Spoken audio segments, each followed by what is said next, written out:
Bidadi township ವಿಚಾರವಾಗಿ JDS ನಾಯಕರಾದಂತ Nikhil Kumaraswamy ಅವರು ಒಂದು ಹೋರಾಟ ಮಾಡಲಿಕ್ಕೆ ತೀರ್ಮಾನವನ್ನು ತೆಗೆದುಕೊಂಡಿದ್ರೆ. ಬನ್ನಿ ಅವ್ರನ್ನೇ ಮಾತಾಡ್ತಾ ಹೋಗೋಣ. ಸರ್, ಈಗ ರಾಜ್ಯ ಸರ್ಕಾರ ಏಕಾಏಕಿ ತರಾತುರಿಯಲ್ಲಿ ಒಂದು ಅಧಿಸೂಚನೆ ಹೊರಡಿಸಿದೆ, ಗೆಜೆಟ್ ನೋಟಿಫಿಕೇಶನ್ ಮಾಡಿದೆ, ಭೂಮಿಯನ್ನು ಅಕ್ವೈರ್ ಮಾಡಲಿಕ್ಕೆ ಮುಂದಾಗಿದೆ. ಏನ್ ಹೇಳ್ತೀರಾ ಸರ್? ರಾಜ್ಯ ಸರ್ಕಾರ ಏನೇ ಮಾಡಿದ್ರು ಕೂಡ ಜೀರ್ಣಿಸ್ಕೊಳ್ತೇವೆ. ರೈತರ ಬದುಕಿನ ಜೊತೆ ಚಲ್ಲಾಟ ಆಡ್ಕೊಂಡು ರೈತರ ಬಾಳಿನಲ್ಲಿ ಮರಣ ಶಾಸನವನ್ನ ಬರಿಬೇಕು ಅಂತಕ್ಕಂಥ ತೀರ್ಮಾನ ಮಾಡಿದ್ದಾರೆ. ಇದು ಇವತ್ತಿಂದ ಅಲ್ಲ, ಕಳೆದ 450ಕ್ಕೂ ಹೆಚ್ಚು ದಿನಗಳಿಂದ ರೈತ ಮಹಿಳೆಯರು, ಹಿರಿಯಕರು, ಯುವಕರು, ಒಟ್ಟಾರೆಯಾಗಿ ಎಲ್ಲಾ ವರ್ಗದ ಜನ ಬೀದಿಲ್ ನಿಂತು ಹೋರಾಟಕ್ಕೆ ಕರೆ ಕೊಟ್ಟು ಪ್ರತಿಭಟನೆ ಮಾಡ್ತಾ ಇದ್ದಾರೆ. ಇಲ್ಲಿಯವರೆಗೂ ನೀವೇ ಹೇಳಿ ನನಗೆ, 1 ಗುಂಟೆ ಜಮೀನಿರಲಿ, ಅರ್ಧ ಇಡೀ ಜಾಗ ಇರಲಿ, ಅಕ್ವಿಸಿಷನ್ ಮಾಡಬೇಕಾದಂತ ಪ್ರಾಸೆಸ್ ಹೇಗಿರ್ಬೇಕು? ಒಂದು ಸೋಷಿಯಲ್ ಸರ್ವೆ ಮಾಡಬೇಕು. ಸೋಷಿಯಲ್ ಸರ್ವೆ ಮಾಡಿದಾರಾ? ಬಂದಿದಾರಾ? ಕನ್ಸೆಂಟ್ ತಗೊಂಡಿದಾರಾ? ಹಳ್ಳಿಗಳಿಗೆ ಬಂದಿದಾರಾ? ಯಾರಾದ್ರೂ ಬಂದ್ ಕೇಳಿದಾರಾ? ಏನಿದೆ ಪರಿಸ್ಥಿತಿ, ವಾತಾವರಣ ಏನಿದೆ, ಇದರಲ್ಲಿ ಎಷ್ಟು ಜನ ಕೊಡೋದಕ್ಕೆ ಸಿದ್ಧ ಇದ್ದೀರಿ, ಎಷ್ಟು ಜನ ಬೇಡ ಅಂತಕ್ಕಂಥ ಹೇಳ್ತಕ್ಕಂಥ ಸಂಖ್ಯೆ ಎಷ್ಟಿದೆ? ಇಲ್ಲಿವರೆಗೂ ಆ ಪ್ರಯತ್ನ ಮಾಡಿಲ್ಲ. ಬದಲಾಗಿ ಅಲ್ಲೆಲ್ಲೋ ಬೆಂಗಳೂರಲ್ಲಿ ಇತ್ತೀಚೆಗೆ ಕಾಟಾಚಾರಕ್ಕೆ ಒಂದಷ್ಟು ಜನ ಕರೆದು ಕೂರ್ಸ್ಕೊಂಡು ಸುಮ್ನೆ ಒಂದು ಡಾಕ್ಯುಮೆಂಟ್ ಫೈಲಿಂಗ್ ಮಾಡಬೇಕು ಅಂತ ನಾವು ಕರೆದಿದ್ವು ಒಂದಷ್ಟು ಜನ ರೈತರನ್ನ ಅಂತ ಕರೆದು ಕೂರ್ಸ್ ಮಾತಾಡಿದ್ರು. ಹಂಗಾರೆ 4,000 ಜನ ಹೆಚ್ಚು ಕಮ್ಮಿ ತಕರಾರು ಅರ್ಜಿಗಳು ಹಾಕಿದಾರಲ್ಲ, ಅಬ್ಜೆಕ್ಷನ್ ಫೈಲ್ ಮಾಡಿದಾರಲ್ಲ, ಅಲ್ಲಿ ಓದಂತವ್ರು ಹಂಗಾರೆ ಯಾರು ತಕರಾರು ಎತ್ತಲಿಲ್ವೇ? ಹಂಗಾರೆ ಓದವರು ರೈತರ ಪರ ಇದ್ರ, ಸರ್ಕಾರದ ಪರ ಇದ್ರ? ಯಾರನ್ನ ಕರ್ಕೊಂಡು ಹೋದ್ರ ಅವತ್ತು? ಹಂಗಾರಲ್ಲಿ ಅವ್ರು ಹೇಳ್ತಾರೆ, ಸಿಎಂ ಅವ್ರು ಹೇಳ್ತಾರೆ, ರೈತರು ಎಲ್ಲರೂ ಕೂಡ ಒಪ್ಕೊಂಡಿದ್ರೆ 80% ಅಂದ್ರೆ 80% ಜನ ಒಪ್ಕೊಂಡಿದ್ರೆ, ಯಾರೋ 20 ಜನ ಮಾತ್ರ ಒಪ್ಕೊಂಡಿಲ್ಲ. ಜೊತೆಗೆ ಅವ್ರು ಯಾರು ಕೂಡ ರೈತರಲ್ಲ ಅನ್ನೋ ಮಾತನ್ನ ಹೇಳ್ತಿರೋಂಥದ್ದು. ಇವ್ರು ಯಾರು ರೈತರಲ್ಲ, ಸುಮ್ನೆ ಹಸಿರು ಶಾಲ ಹಾಕೊಂಡವ್ರೆ.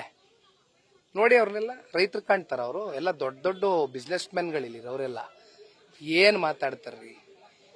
ಅಲ್ಲ, ನಾನ್ ಹೇಳೋದಣ್ಣ, ಈ ತರ ಮಾತುಗಳಾಡ್ಕೊಂಡು ಯಾಕೆ ರೈತರನ್ನ ಒಕ್ಕಲೆಬ್ಬಿಸ್ತೀರಿ?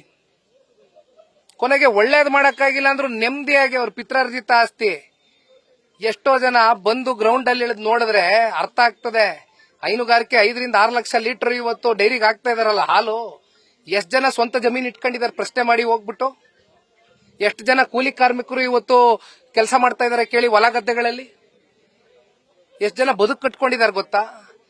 ಗುತ್ತಿಗೆಗೆ ತಗೊಂಡು ಜಮೀನ್ನ 5, 6, 8 ಹಸುಗಳು ಸಾಕೊಂಡು ಗುತ್ತಿಗೆ ಕೊಟ್ಟಿರ್ತಕ್ಕಂಥವನ್ಗೂ ದುಡ್ಡು ಕೊಟ್ಟು ಎಕ್ಸ್ಪೆಂಡಿಚರ್ನು ಕಳೆದು, ಮೇವು ಗೀವು ಎಕ್ಸ್ಪೆಂಡಿಚರ್ ಕಳೆದು ಎಷ್ಟೋ ಅಲ್ಪ ಸ್ವಲ್ಪ ಉಳಿಸ್ಕೊಂಡು 3 ಹೊತ್ತು ಗಂಜಿ ಕುಡ್ಕೊಂಡಾದ್ರೂ ಬದುಕ್ತಾವ್ರೆ. ನೆಮ್ಮದಿಯಾಗಿ ಬಿಟ್ಬಿಡ್ಲಿ ರೈತರನ್ನ ಒಕ್ಲೆಪ್ಸೋದ್ ಬೇಡ.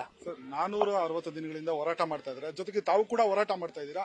ಯಾಕೆ ಸರ್ ಸರ್ಕಾರಕ್ಕೆ ಈ ಧ್ವನಿ ಮುಟ್ಲಿಲ್ವಾ? ಸರ್ಕಾರಕ್ಕೆ ಈ ಧ್ವನಿ ಕೇಳಿಸ್ತಿಲ್ವಾ ಅಂತ? ಸರ್ಕಾರಕ್ಕೆ ಧ್ವನಿ ಕೇಳಿಸ್ತಕ್ಕಂಥದ್ದು ಒಬ್ಬರದೇ, ರಿಯಲ್ ಎಸ್ಟೇಟು ದಂಧೆ ಮಾಡ್ತಕ್ಕಂಥವ್ರ ಧ್ವನಿ ಮಾತ್ರ. ಇಲ್ಲಿ ಪಾಪ ಇವರೆಲ್ಲ ಭಾಷಣದಲ್ಲಿ ನಿಂತ್ಕೊಂಡು ರೈತ ಈ ದೇಶದ ಬೆನ್ನೆಲುಬು, ರೈತ ಈ ರಾಜ್ಯದ ಆಸ್ತಿ, ಇವೆಲ್ಲ ಯಾತಕ್ ಮಾತಾಡ್ತಾರೆ? ಬರೀ ಭಾಷಣಕ್ಕೆ ಮಾತ್ರ ಸೀಮಿತನಾ? ಕ್ಲಿಯರ್ ಆಗಿ ಹೇಳಿದೀನಿ ನಿಮಗೆ, ಹೆಚ್ಚು ಕಮ್ಮಿ 33,500 ಕೋಟಿ ಇವತ್ತು ಆದಾಯ ಉತ್ಪಾದನೆ ಆಗ್ತದೆ. ಇದು ನಾವ್ ಹೇಳ್ತಾ ಇರ್ತಕ್ಕಂಥ ದೂರಲ್ಲ, ನಾವು ಕ್ರಿಯೇಟ್ ಮಾಡಿರ್ತಕ್ಕಂಥ ವಿಚಾರ ಅಲ್ಲ, ವರದಿ ಮಾಡಿದ್ದಾರೆ ಅಧಿಕಾರಿಗಳು. ಯಾವ ರೀತಿ ಅಂತಾನು ಕೇಳಿ ಹೇಳ್ತೀನಿ. ಹೆಚ್ಚು ಕಮ್ಮಿ ಭೂಮಿ ನಿವೇಶನ ಮಾರಾಟಕ್ಕಿಟ್ಟು 22,500 ಕೋಟಿ ತೆಗಿತಾರೆ. ಇನ್ನ ತೆರಿಗೆ ಮೂಲಕ ಆದಾಯ ಅಂತ 5,000 ಕೋಟಿ ಹಾಕೊಂಡವ್ರೆ. ಇನ್ನ FIR ಅದೊಂದು 5,500 ಕೋಟಿ. ಇದು ನಾನು ಹೇಳ್ತಾ ಇರೋದು ಸ್ಟೇಜ್ 1 ಪ್ರಾಸೆಸ್. ನಾಳೆ ಪ್ರಾಜೆಕ್ಟ್ ಟೇಕ್ ಆಫ್ ಆಯ್ತು ಅನ್ಕೊಳ್ಳಿ, 9,600 ಎಕರೆ ತಗೊಂಡೋದ್ರು ಅನ್ಕೊಳ್ಳಿ. ಈಗ ಅದೆಂತದೋ ಕೈಗಾರಿಕೆಗೆ 2,300 ಚದರಡಿ, ಮತ್ತೆ ಕಮರ್ಷಿಯಲ್ಗೆ 2,200 ಚದರಡಿ ಅಂತ ಹಾಕವ್ರಲ್ಲ, ರೈತರಿಗೆ ಎಕರೆಗೆ ಎಷ್ಟು ಕೊಡ್ತೀನಿ ಅಂದವ್ರೆ? 2.25 ಕೋಟಿ. ಎಷ್ಟು ಲಾಭ ಮಾಡ್ತಾ ಇದ್ದಾರೆ? ಲಿಕ್ವಿಡೇಷನ್ ಎಷ್ಟಾಗ್ತಾ ಇದೆ? ಸ್ಟೇಜ್ 1 ಇವತ್ತಿನ ಮೊದಲನೇ ಹಂತದಲ್ಲಿ 6 ರಿಂದ 7 ಕೋಟಿ ಲಿಕ್ವಿಡೇಷನ್ ಆಗುತ್ತೆ 1 ಎಕರೆ. ಅದು 15-20 ಕೋಟಿಗೆ ಹೋಗಿ ದಾಟುತ್ತೆ. ಆಮೇಲೆ ಹಣಕಾಸಿನ ಇಲಾಖೆ ಬಹಳ ಸ್ಪಷ್ಟವಾಗಿ ಹೇಳಿದ್ದಾರೆ, ಇದು ಫೀಸಬಲ್ ಅಲ್ಲ ಮಾಡ್ತಕ್ಕಂಥದ್ದು.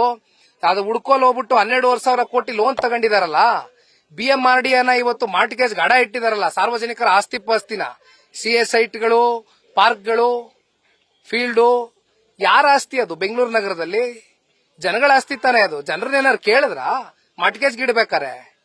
ಏನ್ ಮೆನ್ಷನ್ ಮಾಡಿದ್ದಾರೆ ಹುಡ್ಕೋದಲ್ಲಿ ಗೊತ್ತಾ? ಸಾಲ ಕೊಡೋರು ನೀವು ಬಡ್ಡಿ ತೀರ್ಸೋವರೆಗೂ, ಸಾಲ ಕ್ಲಿಯರ್ ಮಾಡೋವರೆಗೂ ಅವರ ಸುಪರ್ತಿಲ್ ಇರ್ತದೆ.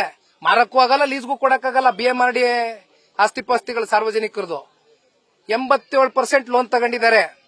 ದುಡ್ಡಿಲ್ಲ, ಘೋಷಣೆ ಮಾಡ್ತಾರೆ 2024-25 ಬಜೆಟ್ ಅಲ್ಲಿ ಹಿಂದಿಂದಂತ ಮುಖ್ಯಮಂತ್ರಿಗಳು. ಅನುಮೋದನೆ ಕೊಡಲ್ಲ, ನಾವು 9,000 ಕೋಟಿ ಅಶೂರೆನ್ಸ್ ನಾವು ಕೊಡಕ್ ರೆಡಿ ಇಲ್ಲ ಅಂತಾರೆ ಹಣಕಾಸಿನ ಇಲಾಖೆಯ ಅಧಿಕಾರಿಗಳು. ಆದ್ರೂ ಕೂಡ ಅನುಮೋದನೆ ತಗೋತಾರೆ ಬಜೆಟ್ ನಲ್ಲಿ. ಯಾರನ್ನ ಮೆಚ್ಚಲಿಕ್ಕೆ ಈ ಒಂದು ಪ್ರಾಜೆಕ್ಟ್ ಮಾಡ್ತಾ ಇರುವಂತದ್ದು ಸರ್ ತಮ್ಮ ಪ್ರಕಾರ? ನೀವ್ ಹೇಳ್ಬೇಕು, ಯಾರನ್ನ ಮೆಚ್ಚಕ್ಕೆ ಏನಿದೆ ಇದರಲ್ಲಿ? ಯಾರಿಗ್ ಲಾಭ? Very clear. ರಿಯಲ್ ಎಸ್ಟೇಟ್ ದಂಧೆ, ರಿಯಲ್ ಎಸ್ಟೇಟ್ ಬ್ರೋಕರೇಜ್ ನ ತಗೊಂಡಿರ್ತಕ್ಕಂಥದ್ದು ರಾಜ್ಯ ಸರ್ಕಾರದ ಜನಪ್ರತಿನಿಧಿಗಳು. ಸರ್, ಸರ್ಕಾರ ಈ ರೀತಿ ನಿರ್ಧಾರ ತಗೊಂಡಿದೆ, ರೈತರಿಗೆ ಅನ್ಯಾಯ ಮಾಡಿದೆ. ತಾವು ಈ ಒಂದು ರೈತರಿಗೆ ನ್ಯಾಯ ಕೊಡಿಸೋ ನಿಟ್ಟಿನಲ್ಲಿ ಯಾವ ರೀತಿ ಹೋರಾಟಗಳನ್ನ ಪ್ಲಾನ್ ಮಾಡ್ಕೊಂಡಿದ್ದೀವಿ? ಈಗ ನೋಡಿ, ಫೈನಲ್ ನೋಟಿಫಿಕೇಶನ್ ಗೆಜೆಟ್ ಜಾರಿಗೊಳಿಸಿದ್ದಾರೆ. 500 ಎಕರೆ ಈಗ ಆಲ್ರೆಡಿ 3 ಊರುಗಳದು ನಾನು ಹೇಳ್ದೆ ಲಿಸ್ಟು. ಅದ್ರಲ್ಲಿ ಸಣ್ಣ ರೈತರು, ಅತಿ ಸಣ್ಣ ರೈತರು ಅಂತ ಡಿಫ್ರೆನ್ಶಿಯೇಟ್ ಮಾಡಿ ಹೇಳಿದೀನಿ. ಈಗ ಸರ್ಕಾರ ದಪ್ಚರ್ಮದ ಸರ್ಕಾರ, ಅವ್ರಿಗೆ ಕಿವಿನೂ ಕೇಳ್ತಾ ಇಲ್ಲ, ಕಣ್ಣು ಕಾಣ್ತಾ ಇಲ್ಲ, ರೈತರು ಕೂಗು ಅವ್ರಿಗೆ ಕೇಳಿಸ್ತಾ ಇಲ್ಲ. ಇಲ್ಲಿ ಅಲ್ಟಿಮೇಟ್ಲಿ ನೋಡೋಣ, ಇದು ನಾವು ಕಾನೂನಿನ ಹೋರಾಟ ಮಾಡಲೇಬೇಕಾಗ್ತದೆ. ಅದಕ್ಕೆ ರೈತರು ನಮ್ಮ ಜೊತೆನಲ್ಲಿ ಬಲವಾಗಿ ನಿಂತ್ಕೋತಾರೆ, ಅವ್ರ ಜೊತೆ ನಾವಿರ್ತೇವೆ, ಹೋರಾಟ ಕಟ್ತೇವೆ. ಜೊತೆಗೆ ಪಾದಯಾತ್ರೆ ಮಾಡ್ಲಿಕ್ಕೆ ತೀರ್ಮಾನವನ್ನು ತೆಗೆದುಕೊಂಡಿರುವಂತದ್ದು ಯಾವ ರೀತಿ ಇರುತ್ತೆ ಸರ್ ಪಾದಯಾತ್ರೆ? ಪಾದಯಾತ್ರೆ 21ನೇ ತಾರೀಕಣ. ಪಾದಯಾತ್ರೆ ಅದಕ್ಕೇನು ವಿಶೇಷ ಬಣ್ಣ ಏನಿಲ್ಲ. ನಿಜವಾದಂತ ಆಕ್ರೋಶಭರಿತವಾದಂತ ರೈತರು ನಮ್ಮ ಜೊತೆಯಲ್ಲಿ ಪಾದಯಾತ್ರೆಗೆ ಮುಂದಿನ ಭಾನುವಾರ ದಿನ 21ನೇ ತಾರೀಕು ಹೆಜ್ಜೆ ಹಾಕ್ತಾರೆ. ನಾ ಬರ್ತೀನಿ. ಇವಿಷ್ಟು ನಿಖಿಲ್ ಕುಮಾರಸ್ವಾಮಿ ಅವರ ಮಾತಾಗಿರುವಂತದ್ದು. ಕ್ಯಾಮರಾ ಪರ್ಸನ್ ಶಿವಾನಂದ್ ಜೊತೆಗೆ G Manjunath, news first, Ramanagara. News first, ನಿರ್ಭೀತಿಯಿಂದ ನಿಮ್ಮ ಪರವಾಗಿ.